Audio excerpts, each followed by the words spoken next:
水煮鱼在家这样做，麻辣鲜香，鱼片滑嫩入味，吃得特别的过瘾。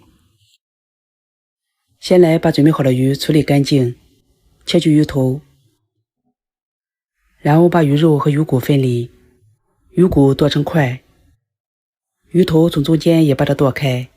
剁好后放到大碗里，加入清水，把上面的血沫清洗干净，再控干上面的水分。鱼肉片成片，也不需要太薄，太薄容易烂不成形，像这样稍微有点厚度。鱼片在清洗的时候要多清洗几遍。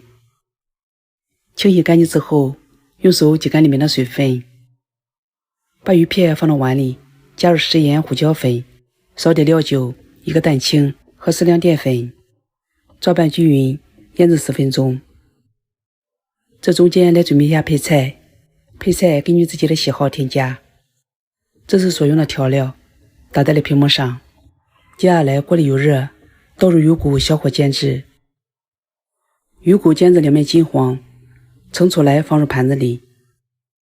锅里的鱼油把调料倒入锅里，炒香，炒出红油，加入清水来调一下味，加入食盐、胡椒粉，多一点的生抽和适量鸡精，把鱼骨和配菜也倒入锅里，盖上锅盖，煮2到3分钟左右。鱼骨和配菜熟了之后，捞出来放到大碗里。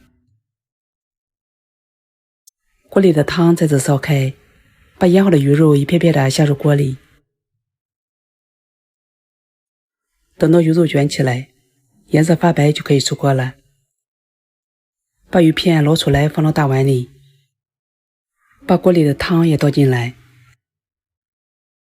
上面放入蒜末、葱花和白芝麻。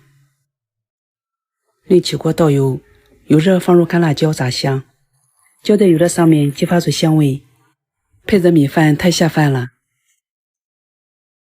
感谢大家的支持，下期